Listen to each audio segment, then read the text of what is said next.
Kisah dimulai di sebuah sekolah menengah atas, di mana kebanyakan para siswa memiliki kelompok masing-masing. Ada yang suka gosip seperti cewek-cewek, ada juga kelompok rajin yang dipimpin sama ketua OSIS mereka, dan juga ada kelompok yang pendiam tapi mematikan. Tapi ada satu siswa yang tidak begitu menonjol, dan keberadaannya pun sampai terabaikan. Meski begitu, Akira Oda tidak begitu peduli. Dia lebih suka baca novel tentang isekai di handphonenya. Saat itu siswa bernama Nanase ngajak ngobrol Akira, agar memberitahu dirinya jika ada cerita isekai yang seru. Namun kehidupan mereka semua akan segera berubah, di mana tiba-tiba muncul sebuah portal sihir yang membawa para siswa ke dunia lain. Setibanya di tempat antah berantah, pihak pemanggil menyambut kedatangan para siswa yang nantinya akan menjadi pahlawan. Sang raja lalu memberitahu mereka kalau dunia ini bernama Morrigan, dan sekarang mereka ada di kerajaan terhebat bernama Retis. Tujuan mereka dipanggil adalah untuk mengalahkan Raja Iblis, sebab dunia ini akan mengalami kehancuran akibat serangan iblis. Makanya, mereka butuh pahlawan di dunia lain. Dari semua siswa yang dipanggil, hanya akan ada satu pahlawan terpilih. Akira yang sadar kalau dia telah terisekai, menunjukkan raut wajah senang. Sebelum itu, mereka diminta buat mengecek status di bola kristal yang telah disiapkan. Salah satu murid langsung maju dengan pedenya. Meskipun murid ini bukan seorang pahlawan, tapi status miliknya lebih tinggi daripada manusia di dunia ini. Jadi murid ini akan membantu sang pahlawan agar bisa membunuh Raja Iblis. Satu persatu murid segera dicek statusnya untuk melihat siapa yang mendapat gelar pahlawan. Tanpa maju ke depan, mereka bisa memunculkan status dengan bilang status saja. Akira yang melihat status miliknya kaget, sebab nilainya jauh berbeda dari teman-temannya. Nanase sendiri mendapatkan kelas Wind Mage. Ketika Nanase tanya kelas Akira, dia bilang Assassin. Saat giliran Tsukasa Sato yang ke depan, tak disangka dia mendapatkan kelas pahlawan yang sedang dicari-cari. Penasehat yang mengetahuinya pun kagum, padahal baru level 1, tapi nilainya sudah tidak normal.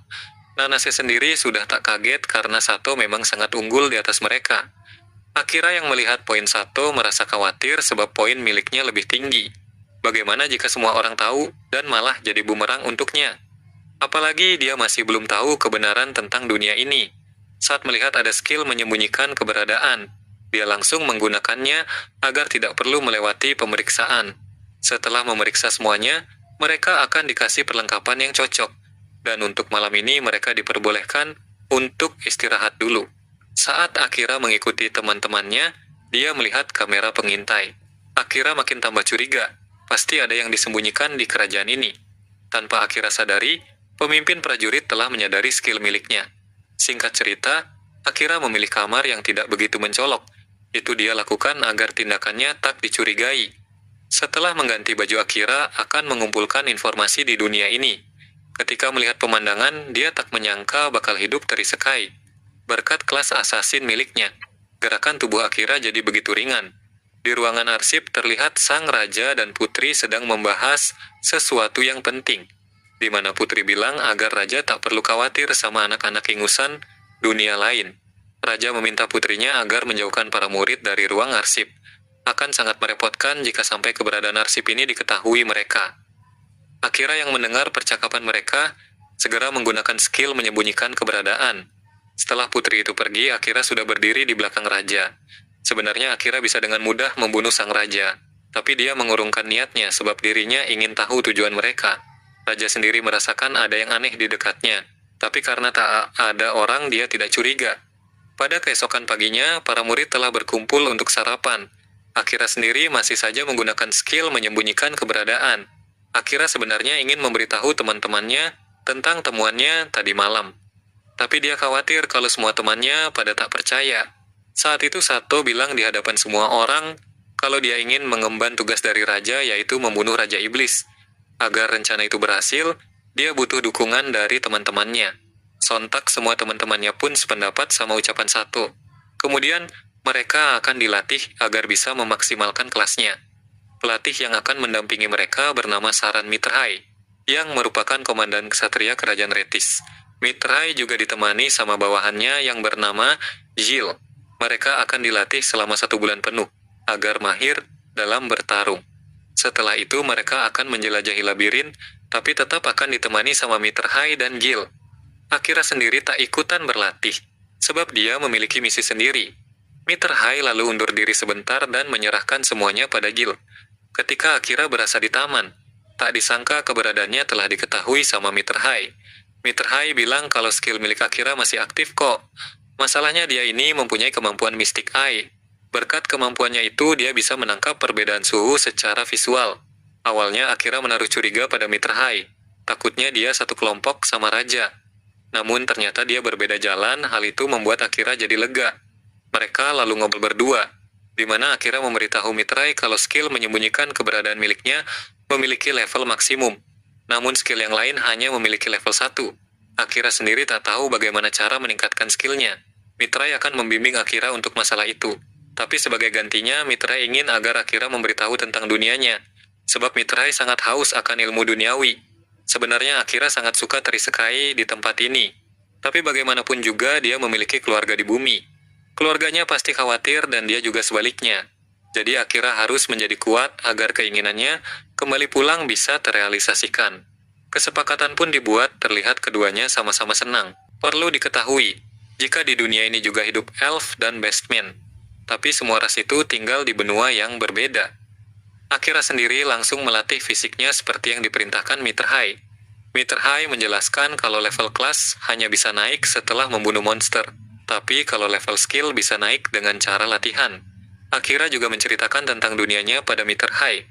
Setelah mendengar cerita Akira, Mr. Hai jadi tertarik sama bumi. Di sini Akira terus saja berlatih keras hingga sebulan penuh. Di ruang kesatria, Giles tanya kenapa Mr. Hai selalu dekat-dekat sama Akira. Gara-gara itu dirinya yang harus kerja ekstra melatih murid yang lain. Mr. Hai lalu bilang kalau dia sangat tertarik sama Akira. Apalagi tempat tinggalnya yaitu Jepang. Terlebih lagi Akira memiliki skill menyembunyikan keberadaan level maksimum. Mendengar hal itu Giles jadi kaget. Apalagi status Akira kemarin tak muncul. Mr. Hai bilang kalau skill Akira mengingatkan dia sama pahlawan yang terakhir dipanggil. Setelah Giles undur diri, Akira datang menemui Mr. Hai. Akira lalu mempertanyakan buku yang dia temukan di ruang arsip. Akira selalu ngambil buku di sana karena dia haus akan informasi. Namun dalam buku tersebut dia menemukan sesuatu yang sangat janggal. Ternyata buku itu adalah buatan dari Mr. Hai, di mana itu berisi penggulingan kekuasaan. Mr. Hai sadar kalau rahasianya ini bakal terbongkar sama Akira. Bagi Mr. Hai, tindakan raja yang sekarang telah melenceng dari jalur. Makanya dia ingin menggulingkan secepatnya. Akira sependapat sama Mr. Hai karena dia menaruh kecurigaan kuat pada raja dan putrinya. Pasukan kesatria juga banyak yang mengeluh sih. Akira tahu Mr. Hai ingin menggulingkan kekuasaan raja dengan cara damai. Sebenarnya Akira bisa saja sih membunuh raja saat hari pertama dia dipanggil. Namun Akira mengurungkan hal itu sebab keluarganya pasti tak akan setuju. Mr. Hai setuju sama tindakan Akira, jadilah assassin tanpa membunuh. Karena itu akan lebih baik buat Akira. Akira lalu tanya, kenapa Mr. Hai membocorkan misinya kepada dirinya? Mr. Hai bilang kalau Akira itu menjanjikan. Jadi Mr. Hai tertarik sama Akira bukan karena skillnya, melainkan karena Akira tak mudah terbawa suasana. Hanya mereka yang bisa melampaui kesulitan besar sendirianlah yang bisa melakukannya. Mendengar ucapan Mitra Akira jadi senang, sebab baru pertama kali ini ada orang yang memujinya. Karena dia sudah buat Akira senang, Mr. Hai minta bantuan sedikit untuk menggulingkan tahta raja. Dia akan memikirkan hal itu, kata Akira. Keesokan paginya, para pahlawan akan memasuki labirin bernama Kantinen. Dalam perjalanan menuju labirin, mereka diiringi sama para penduduk layaknya sebuah perayaan. Saat itu, Akira melihat sosok gadis yang menatap ke arahnya. Akira yang sudah pindah ke tempat gadis itu lalu tanya, ada apa? Gadis itu bilang kalau pemanggilan pahlawan hanyalah untuk pengorbanan. Akira yang tidak mengerti, ingin tahu apa maksud gadis tersebut. Tapi gadis ini menolak menjawab. Sebelum berpisah, gadis ini yakin kalau mereka akan bertemu kembali. Singkat cerita, para pahlawan telah memasuki labirin. Sekarang para pahlawan sedang melawan para monster. Tanpa sadar, salah satu pahlawan membunuh ruangan penuh monster. Mereka pun bersusah payah menghadapi monster yang terus berdatangan. Akira tanya ke Mr. Hai, apa yang harus mereka lakukan? Mr. Hai bilang semua sudah cukup, kita akan kembali. Dengan menggunakan jurus pamungkas, semua monster berhasil dikalahkan. Ketika para pahlawan berusaha keluar dari labirin, mereka kembali dihadang banyak monster. Di sini Sato akan melemparkan bom asap yang telah diberikan sama putri. Katanya, bom asap ini bisa membunuh para monster. Tapi yang terjadi malah sebaliknya, di mana monsternya malah berubah menjadi Minotaur. Giles yang melihatnya pun kaget kenapa bisa ada monster level tinggi di lantai atas. Saat itu Akira segera menyelamatkan Sato yang sedang terluka. Namun pedang Akira malah hancur saat menyentuh kulit keras Minotaur. Di sini Sato merasa bersalah, sebagai pahlawan dia malah tak bisa melindungi teman-temannya. Akira lalu menasehati Sato agar percaya juga sama teman-temannya. Jika pahlawan mati, maka dunia ini akan hancur. Meski sudah dinasehatin, Sato tetap saja menyalahkan dirinya. Akira jadi curiga. Kayaknya Sato telah terkena kutukan. Akira lalu minta pada display Maje buat menghilangkan kutukannya. Benar saja dong, Sato telah terkena kutukan entah kapan itu. Akira yang ingin menguji kekuatan yang sudah dia latih, meminta pada Mitterhai buat menghentikan sejenak gerakan Minotaur. Mitterhai pun akan mengikuti rencana Akira, di mana dia langsung menggunakan sihir petir miliknya. Setelah monster Minotaur tak bergerak, Akira mengaktifkan sihir kegelapan. Saat Akira menggunakan sihir kegelapannya, muncul lingkaran hitam di sekitar tubuhnya. Dari lubang hitam tersebut muncul tangan-tangan yang langsung menusuk tubuh monster Minotaur. Setelah itu Akira menariknya ke bawah agar tertelan. Setelah Akira berhasil melakukannya dengan susah payah, tidak disangka skill tersebut malah hilang kendali, di mana Akira berjuang mati-matian agar bisa menonaktifkan lagi. Saat itu gurunya menyuruh Akira buat tenang. Dengan bantuan gurunya Akira berhasil mengendalikan sihir kegelapannya. Gurunya lalu memuji Akira karena telah berusaha keras mengalahkan monster tadi. Mendapat pujian dari gurunya, Akira pun senang. Setelah keluar dari labirin, mereka berdua saling memuji satu sama lain. Akira sadar kalau ekstra skill kegelapan miliknya belum dia kuasai betul. Gurunya bilang agar Akira lebih hati-hati lagi dalam memakainya. Takutnya kalau Akira pakai sembarangan malah bisa berdampak buruk. Karena senjata Akira telah rusak, gurunya memberi katana milik pahlawan terdahulu. Akira tanya, kenapa tidak dikasihkan ke pahlawan? Gurunya bilang kalau pahlawan sudah memiliki pedang suci, dan jika pahlawan yang memakainya malah bisa menaruh curiga sang raja. Sebab pedang ini telah dia ambil secara diam-diam dari penyimpanan harta. Mendengar hal itu, Akira dengan senang hati menerimanya. Saat Akira membuka pedangnya, ada tulisan nama pemiliknya dulu, yaitu Yatono Kami. Terus ada pesan juga, semoga pedang ini memandumu, wahai pewarisku.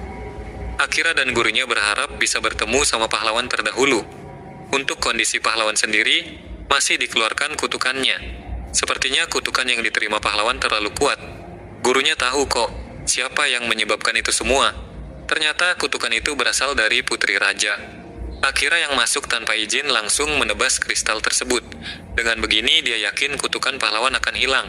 Akira juga tahu kalau Putri Raja ini sebenarnya adalah seorang penyihir. Saat Akira tanya kenapa dia melakukan ini, Putri Raja hanya bilang semua ini untuk yang mulia.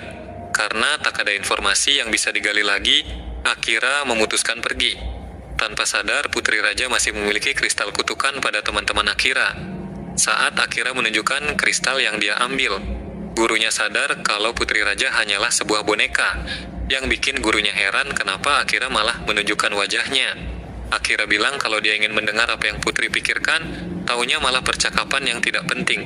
Gurunya tidak memarahi Akira, sebab anak muda selalu bertindak dengan hatinya. Dan di sini gurunya akan bertugas melindungi Akira. Gurunya menyarankan agar Akira malam ini jangan tidur istana, sebab nyawanya pasti dalam incaran Putri Raja. Apalagi Putri Raja tidak bisa mengendalikan Akira, sebab dia tak pernah menunjukkan statusnya.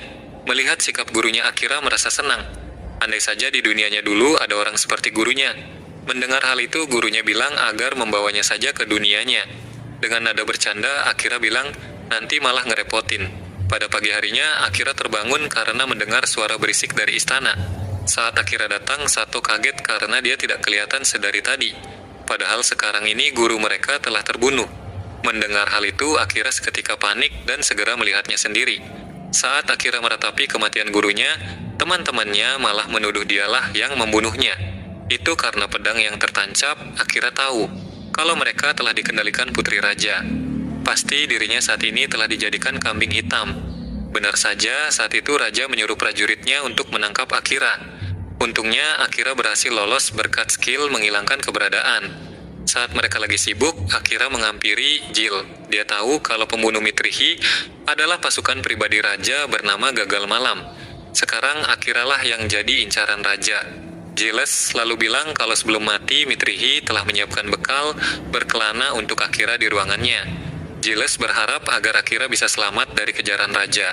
Setelah Akira mengambil bekal yang sudah disiapkan gurunya, sekarang dia terpaksa hidup sendirian di luar istana. Pada malam harinya, Putri Raja bilang kalau semua murid telah berhasil dia kendalikan.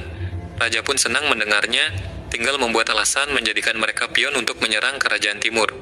Dan untuk masalah Akira, dia menyuruh pasukan Gagak Malam tetap mencarinya. Akira sendiri memilih sembunyi di dalam labirin. Kata gurunya, tempat itu paling aman jika sedang dikejar. Dengan menjelajahi labirin, Akira juga bisa menaikkan level kelasnya. Tapi tak banyak orang yang berani melakukan ini, sebab hal itu sangat berbahaya. Akira yang tidak memiliki pilihan lain akan terus menaiki lantai labirin demi bisa menjadi kuat. Meskipun Akira memiliki skill menyembunyikan keberadaan, tapi hal itu tak akan berpengaruh jika melawan monster level tinggi, sebab mereka bisa tahu dari suhu tubuh Akira dan baunya. Namun jika Akira bisa menaikkan kelas assassin miliknya, maka dia bisa menyembunyikan semua itu. Setiap 10 lantai akan ada ruangan bos. Jika Akira sudah masuk, maka tak akan ada jalan keluar, kecuali salah satu dari mereka mati. Tapi jika Akira bisa membunuh bos lantai, kemampuan Akira bakal meningkat pesat. Terlebih lagi, jika kelas Akira mencapai level 100, maka dia akan dapat kemampuan yang sangat berguna nantinya. Saat masuk ruangan bos, Akira sudah ditunggu monster singa berekor ular. Ketika Akira melawan bos monster, terlihat Akira kesulitan. Kaki Akira juga terkena racun dari semburan ekor monster tersebut. Tak hanya itu, tubuh Akira juga terkena cakar. Jika Akira sampai mati di sini, maka dia tak akan bisa kembali pulang dan juga tak bisa membalas kematian gurunya. Saat Akira sekarat, dia mengaktifkan skill kegelapan. Akira langsung menyuruhnya buat mencabik-cabik bos monster tersebut. Setelah berhasil membunuhnya, tubuh Akira disembuhkan sendiri sama skillnya. Untuk mananya, diambil dari skill kegelapan. Di tempat lain, Sato mengajak teman-temannya untuk segera mengalahkan Raja Iblis. Tapi semua teman-temannya pada menolak. Itu karena tubuh mereka telah dikendalikan sama Putri Raja. Saat itu, Asahina berdiri buat ikut sama rencana Sato. Tak hanya dia saja, bahkan ada beberapa teman yang lain juga ikutan. Sekarang hanya tinggal mereka bertujuh yang akan melawan Raja Iblis. Sedangkan teman-temannya yang lain tidak ikutan. Mereka yang ikut karena telah terbebas dari kutukan Putri Raja. Jadi Asahina ingat samar-samar telah menebas semua kristal saat dia sadar tangannya sudah membawa pedang katana. Ternyata itu akibat sugesti yang dilakukan sama Gil. Inilah tindakan terakhir yang bisa Giles lakukan untuk mewujudkan impian kaptennya. Giles berdoa agar para pahlawan berhasil melakukan misinya. Asahina sendiri terlihat menyesal karena tidak bisa membela Akira kemarin. Asahina berharap bisa bertemu lagi sama Akira nantinya. Jadi di dunianya dulu, Akira itu kerja part-time untuk menghidupi keluarganya. Saat itu mereka tak sengaja bertemu. Awalnya Akira tak mengenali Asahina. Di sini Akira minta pada Asahina agar jangan memberitahu teman-temannya tentang pekerjaannya. Ternyata adik mereka berdua itu sahabat, jadilah mereka lebih dekat akhirnya. Di dalam labirin Akira akhirnya tersadar. Dia berharap keluarganya baik-baik saja. Saat Akira melihat statusnya, tak disangka sudah naik pesat. Dia juga kaget HP-nya hampir penuh, padahal tubuhnya tadi mengalami luka berat. Terus, skill kegelapan miliknya juga naik 2 level menjadi 5. Dia juga merasa penggunaan skill bayangannya lebih mudah dikendalikan. Meski Akira tak mengerti, tapi dia harus tetap terus maju. Ketika Akira kembali menjelajahi dungeon, dia dihadang sama monster slime. Akira kaget di lantai terdalam, ada monster kayak gini. Saat Akira menebasnya, tak disangka di dalam tubuh slime ada elf yang sangat cantik. Khawatir sama keadaannya, Akira ingin mencoba skill mata dunia. Tapi saat diaktifkan, Akira langsung membatalkannya. Sebab skill tersebut baginya sangat berbahaya.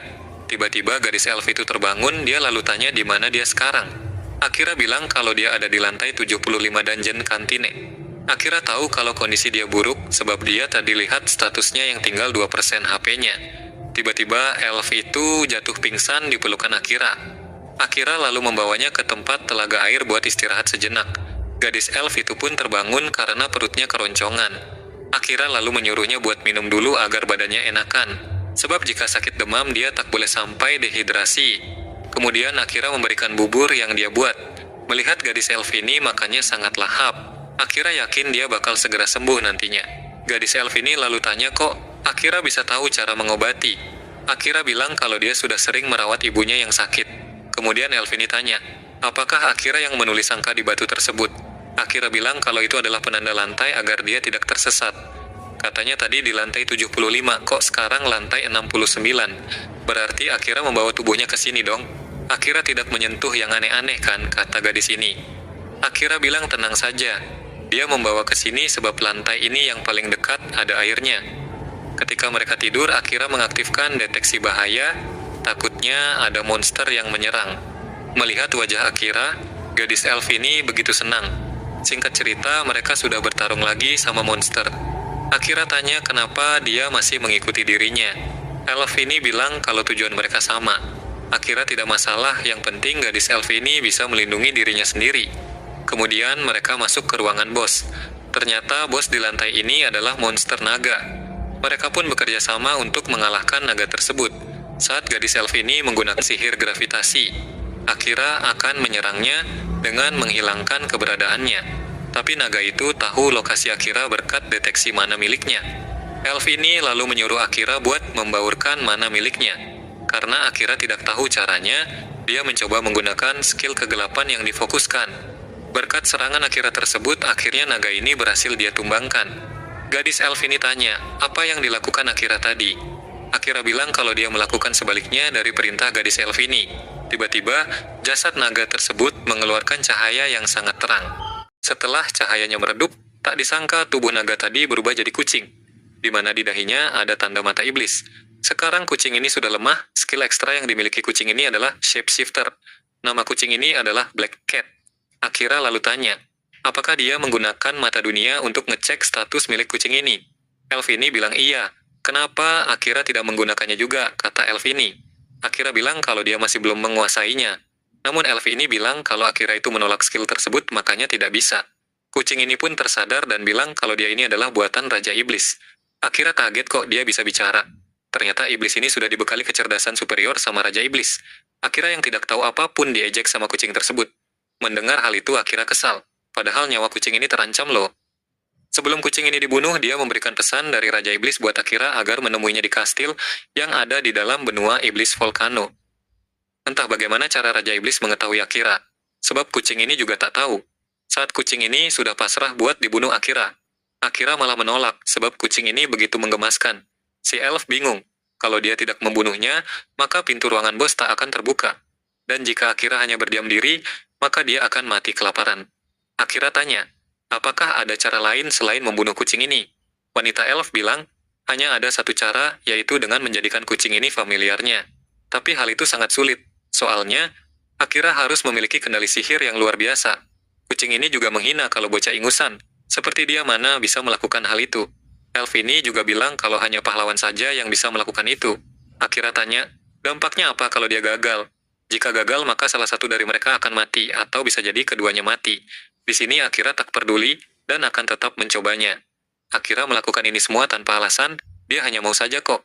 Apalagi melihat sikap kucing ini yang sangat menjengkelkan. Membuatnya jadi kesal. Akira tidak suka sikap kucing ini yang ingin terus mati saja. Akira lalu dikasih tahu cara ritualnya sama elf tersebut. Pertama, Akira harus memberikan nama dulu. Akira pun memilih nama Yoru karena bulu kucing ini hitam seperti malam. Terlihat kucing ini senang namun malu menunjukkannya. Setelah itu Akira disuruh mentransfer mananya lewat cakar kucing tersebut. Setelah Akira melakukan muncul sesuatu yang mengitari tubuh mereka. Kemudian Akira masuk ke dalam tubuh Yoru, di mana di dalam tubuhnya terlihat membantai para manusia. Akira yang tidak mau Yoru membunuh pun menyuruhnya buat berhenti. Tapi Akira malah diserang. Kalau Akira ingin hidup, maka bunuh dia. Jika Akira mati di sini, maka tubuh Yoru akan jadi mayat hidup. Saat Akira menarik pedangnya, dipikir dia akan melawan. Namun Akira malah merelakan tubuhnya untuk diserang. Akira tahu kok dalam hati Yoru tak ada niat untuk membunuhnya. Yoru bilang, padahal dia ini monster loh, musuh ras lain. Apalagi, insting seorang monster selalu ingin membunuh manusia. Akira sendiri yakin kalau Yoru sebenarnya muak melakukan hal itu kok. Sekarang, Akira akan mengawasi Yoru agar tidak membunuh orang lagi.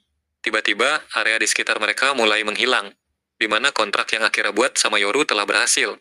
Akira pun senang, sebab dia sendiri sangat menyukai Yoru. Setelah kembali lambang di dahi Yoru telah berubah jadi warna kuning.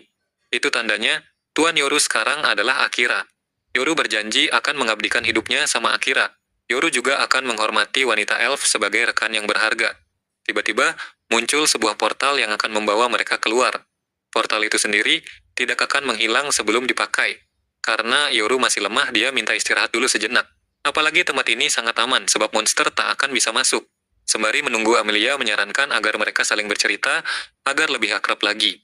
Di tempat lain terlihat Sato dan teman-temannya sudah sampai di perkampungan. Betapa kagetnya mereka melihat kampung yang dibuat sama pahlawan terdahulu. Mereka langsung menginap dan memakai yukata juga. Salah satu teman Sato pun merasa senang sebab dia bisa makan makanan Jepang. Sato lalu bilang kalau mereka harus mencari uang untuk bertahan hidup. Temannya pun menyarankan agar merasa daftar jadi petualang. Dengan mengambil misi dari quest, maka mereka akan dapat uang. Mereka juga akan mengumpulkan informasi dan pengetahuan apapun yang ada di dunia ini, sebab mereka sama sekali tidak tahu tempat yang mereka hidupi sekarang. Sato berpendapat cara tercepat kembali ke bumi pasti hanya dengan mengalahkan Raja Iblis. Sebab jika mereka berhasil melakukan, maka Raja dan Putri yang tahu akan hal itu bakal memberitahu mereka sebagai imbalan jasa atas pencapaian mereka. Jadi setelah mereka cukup uang dan informasi, Sato mengajak mereka buat pergi ke benua iblis. Namun Asahino menolak sebab mereka butuh Akira. Asahino yakin jika mereka pergi ke sana tanpa Akira maka sama saja bunuh diri. Apalagi Asahino memiliki firasat kalau Akira bakal datang kemari suatu hari nanti. Jadi mereka akan menunggunya sampai Akira datang. Teman Asahino ada yang setuju sama pendapatnya, ada yang tidak. Meski mereka mau, tapi Akira selalu bergerak seorang diri. Sato sebagai leader party bilang kalau dia dan Akira sudah sekelas sejak TK. Tapi Akira masih saja tidak mengenalinya. Asahino bilang, jangan terlalu dipikirkan itu karena sifat Akira yang tertutup. Meski mereka seperti enggan menerima saran Asahino, tapi mereka juga meyakini kalau Akira jauh lebih kuat dari mereka. Apalagi, yang bisa mengalahkan Raja Iblis hanya pedang suci milik pahlawan. Sato lalu membuat keputusan kalau dia akan menunggu Akira, sembari mereka berlatih agar lebih kuat. Kemudian kita dibawa flashback tentang cerita Amelia, di mana di negeri elf, dia malah hendak dibunuh sama sukunya sendiri. Bahkan adiknya juga terlibat dalam pembunuhnya ini. Amelia yang sudah terpojok, memilih terjun ke sungai. Saat dirinya sadar, dia malah ditelan sama slime hitam. Ketika dia kembali bangun, saat itulah awal mulai pertemuannya sama Akira dimulai. Amelia pun mengucapkan terima kasih pada slime tersebut, karena ulahnya dia jadi bisa bertemu sama Akira. Di sini Akira menyarankan agar Amelia pulang ke negaranya. Pasti mereka hanya salah paham antara adik kakak. Tapi bagi Amelia, masalahnya tidaklah segampang itu. Akira lalu cerita mengenai keluarganya juga. Di bumi dia juga memiliki seorang adik perempuan. Saat itu Akira membelikan smartphone baru buat adiknya, sebab smartphone miliknya telah rusak. Namun adiknya malah marah sebab dia tak tega lihat kakaknya kerja keras. Ibunya lalu datang buat menenangkan kedua anaknya, di mana mereka disuruh saling memahami satu sama lain. Menurut Akira, pertengkaran di antara keluarga itu sudah biasa, tapi mereka akan kembali lagi kok. Akira juga ingin kembali ke dunia asalnya, sebab dia rindu sama keluarganya. Tapi dia masih memiliki dendam sama orang-orang brengsek yang telah membunuh gurunya. Di dunianya dulu dia selalu sendiri, tapi saat tiba di sini, ada satu orang yang selalu menasihati layaknya seorang figur kakak. Saking marahnya, Hawa membunuh Akira sampai keluar. Hal itu membuat Amelia ketakutan. Yoru lalu meminta tuannya untuk menenangkan dirinya. Di sini Yoru tahu kok gurunya Akira, yaitu seorang komandan kesatria di negara tertentu. Agar suasana kembali nyaman, Akira menggoda Yoru pakai sarung tangan. Sebagai kucing dia akan langsung ingin bermain. Amelia yang melihat hal itu pun juga mau mencobanya. Kemudian mereka memeluk Yoru, di mana Akira bilang kalau dia ini beneran suka kucing loh. Apalagi sekarang Yoru telah jadi familiarnya, maka dia makin senang. Amelia sendiri terlihat kesal kepada Yoru karena bisa dekat banget sama Akira. Akira yang blow on tak tahu kalau Amelia itu sudah menyukainya. Setelah itu mereka akan masuk ke lingkaran sihir. Yoru sendiri tak tahu lingkaran teleportasi ini akan terhubung kemana. Harapan Akira sendiri dia akan bertambah kuat dulu, setelah itu membalaskan dendam kematian gurunya Saran. Lalu dia akan pergi untuk menemui Raja Iblis. Di samping dia akan minta untuk dikirim pulang ke dunianya, tugas Yoru dari Raja Iblis juga akan selesai. Amelia bilang kalau dia pernah dengar tentang sihir teleportasi berwarna biru, di mana tempat yang akan mereka tuju tergantung pikiran mereka. Karena mereka ada 3 orang, jadi pikiran siapa yang akan terwujudkan. Amelia sendiri tak masalah dibawa kemanapun asalkan bisa bersama dengan Akira. Mendengar hal itu, Akira malah berpikir, kalau untuk masalah perut Amelia tak perlu khawatir. Ampun dah, Akira ini gak peka banget jadi cowok. Meskipun Akira berharap bisa pulang ke rumah, tapi pikiran itu dia urungkan dulu. Sebab tujuannya sekarang balas dendam. Singkat cerita, mereka sudah sampai di hutan Flores tempat tinggal para elf. Terlihat Amelia begitu takut sebab dia belum siap datang kemari. Namun bagi Akira dia malah senang karena pemandangannya indah. Tiba-tiba ada seseorang yang mencoba membunuh Amelia. Akira pun bergerak dengan cepat buat menghentikan tindakan elf tersebut. Amelia tahu kalau dia adalah kenalannya yang bernama Liam Gladiolus. Liam bilang kalau Putri Amelia sudah diusir dari negeri elf karena dianggap pengkhianat negara. Karena terlalu banyak ngoceh, Akira langsung membunuh Liam pingsan. Dikira masalah sudah aman. Ternyata mereka sudah dikepung sama kelompok elf negeri ini. Saat itu muncul adik Amelia yang bernama Kilika. Terlihat Kilika begitu membenci Amelia karena dianggap anak terkutuk. Akira dan Yoru yang mendengar ucapannya pun menganggap kalau perselisihan keluarga ini sudah terlalu jauh.